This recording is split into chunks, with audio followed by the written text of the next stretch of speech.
আসসালামু আলাইকুম everyone, it's your ভাই Javed and welcome back to my new video. তো আজকে ভাবছি যে নতুন কিছু ট্রাই করা এক। তো হ্যাঁ, আজকে একটা নতুন জিনিস ট্রাই করছি, সেটা হচ্ছে রোস্টিং। তো আমার ইনস্টাগ্রাম ফিডে এত নিত্য নতুন ব্যক্তিগুলো যারা আসছে তাদেরকে নিয়ে এই ভিডিওটা করা যাক। তাদের কোনো লজ্জা নেই, শরম নেই, কিচ্ছু নেই। তো ওই ভিডিওগুলো দেখে আমার যে চোখ দিয়ে জল বেরিয়েছে ওটা তোমরাও দেখো, তোমাদের চোখ থেকেও জলটা বেরোক, আমি এটা চাই। আমি তোর পেয়েছি তো তোমাদেরকেও তোর পাবো দেখিয়ে দেখিয়ে। তো ভিডিওটা লাস্ট পর্যন্ত দেখবে। নতুন কিছু ট্রাই করছি, সাপোর্ট করবে, এমনিতে সাপোর্টের দরকার আছে। তো লেটস গো।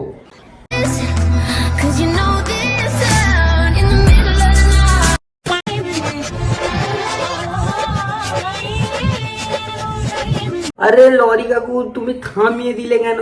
তুলে দাও, তুলে দাও, উড়িয়ে দাও। মানে একটা লজিক থাকে, মেন রোডে দাঁড়িয়ে ট্রাকের সামনে এসে না নাচতে হবেই। নিজেদেরকে কত বড় কন্টেন্ট ক্রিয়েটার ভাবে যে না, গাড়ির সামনে এসে গাড়ি দাঁড় করিয়ে কিন্তু না নাচবো। কাকু তুমি ভুল করলে, উড়িয়ে দাও, পুরো জঞ্জাল সাফ করে দাও ইনস্টাগ্রামের।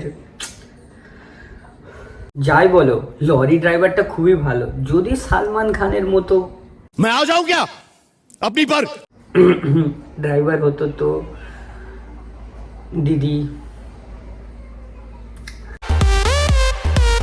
তোমরা কি ভাবছো দিদি ওপরে চলে গিয়ে শান্তিতে থাকবে? না না না, ওইখানেও জিনা হারাম করতে হবে ওনাকে।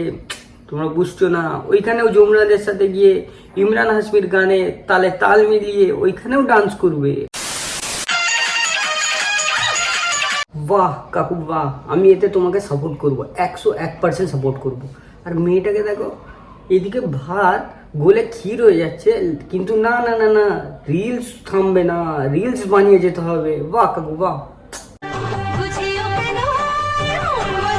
भाई मारो मुझे, मारो मारो मुझे, मारो मारो नहीं, ये मजाक हो। এদেরকে কি বলবো, এটা মানুষ মারা গেছে, এটা নিয়েও এদের রিলস বানাতে হবে। এদেরকে কিছু বলবো না। এদেরকে কি বলবে তোমরা কমেন্টে বলো, আমার কমেন্ট ওপেন আছে, তোমরা বলো, আমি দেখি কি কি বলতে পারো তোমরা এদের। सब क्या देखना पड़ रहा है, अच्छा है मैं अंधा हूँ। আমার বাবার বিয়ে, তোমরা ঠিকই শুনেছো, আমার বাবারই। বাবার বিয়ে? ওটাতে আবার ব্লগ বানাবে? আর কি দেখবো? কারণ আমার মা আমার বাবাকে প্রায় 3 বছর আগে ছেড়ে চলে গেছে। বাবাকে বলেছে আমাদের সংসারের হাল ধরার জন্য আর আমাকে দেখাশোনার জন্য, বাবা তুমি একটা বিয়ে করো। কিন্তু বাবা রাজি হয়নি। আবার আমার কথা তো ফেলতেও পারে না। বাবা শেষমেশ বিয়েতে রাজি হয়ে। ওয়াও, কি দারুণ ব্যাপার, পুরো ঘটি বাঁকিয়ে দেওয়া কন্টেন্ট। ওয়াও। বিয়েটা কিন্তু এখানে হবে না, হবে হচ্ছে কালীঘাটে। আবার বিয়ে হচ্ছে, তাও আবার যেখানে সেখানে না, কালীঘাটে। বুঝতে পারছো তো? বুঝতে পারছো? মানে বেঁচে থাকার জন্য কি করব, কি দেখবো, আর কি কি দেখতে হবে বেঁচে থাকার জন্য, কি বলবো এদের।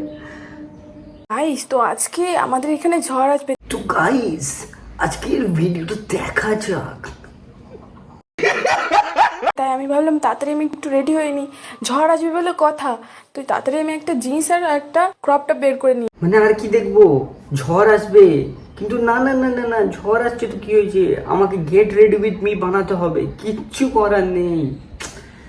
दीदी वाह दीदी दीदी এদেরকে কোন ভাষায় গাল দিলে তোমরা শান্তি পাবে বলো? কোন ভাষায়? তামিল দেবো, এরা বুঝতে পারবে না, বাঙালি মানুষ। कहाँ से आते हैं? হঠাৎ করে খবর পেলাম আমার শুভ বয়ফ্রেন্ড মারা গেছে। আহারে, শুভ বয়ফ্রেন্ডটা না মারা গেছে। কিভাবে মরেছে জানো? কিভাবে? গাড়ি অ্যাক্সিডেন্ট করে। আরে আরে, শুভল পটল তুলে দিয়েছে গাড়ি অ্যাক্সিডেন্ট হয়ে। আর ইনি ছেঁচেরা কি বড় হারামি যে ইনি ওটা নিয়ে ব্লগ বানাচ্ছে। বাহ, বাঙালি মানুষদের কেন বাইরে গেলে গালাগালি দেয়? এই সব কারণের জন্যই। তারপরে কি করব, রেডি হয়ে যাচ্ছি। এই প্যান্টটা আমার শুভ বয়ফ্রেন্ড দিয়েছিল। শুভ বয়ফ্রেন্ডের দেওয়ার স্মৃতি বলে কথা, ওই প্যান্টটাই পরে যাবে? না না না না না, তোমরা ভুল ভাবছো, এটা শুভ দিয়েছিল। তারপরে দেখি যে আমার প্যান্টের চেন আটকায়নি, তো চেনটা আটকে নিলাম। ओ भाई मारो मुझे, मारो। বয়ফ্রেন্ড এখন নেই, মারা গেছে। এখন তো আমরা আরেকটা পটাতে। দেখে নাও এই নিব্বিটার মুখটা ভালো করে দেখে নাও। যদি এর সঙ্গে তোমরা রিলেশন করতে পারো, এটা তোমাদের মন, তোমাদের মন, কিন্তু ভেবে নাও পুরো টাকা শেষ করে দেবে। समझदारों के लिए इशारा ही काफी। লাগছিল কি বয়ফ্রেন্ড মারা গেছে বলে কথা, কান্না করছিলাম অনেক। তারপর একটু লিপস্টিক পরে কান্না করছে ম্যাডাম, কান্না কান্না করতে করতে মনে হলো না আমি তো লিপস্টিকই দিইনি, কি করে কাঁদবো আমি। এদেরকে নয় পিছনে মেরে মেরে লাল করতে হবে। আমরা ছোটবেলায় যে কেলানি খেয়েছি এদেরকে ওটা হয়নি, এই জন্য ওরা এই অবস্থা ওদের। আমরা যেইভাবে লাল করেছি আমার আম্মাজিরা আমাদের পিছনটা মেরে মেরে, তো এনাদেরকেও ওই রকম করতে হবে, না হলে এরা মানুষ হবে না। আই হোপ তোমাদেরকে ভিডিওটা ভালো লাগলো, একটা নতুন কিছু ট্রাই করলাম। সাপোর্ট দেখাও, কমেন্ট করো, লাইক করো। চলো পরের ভিডিওতে দেখা হবে, তো ততক্ষণের জন্য বাই।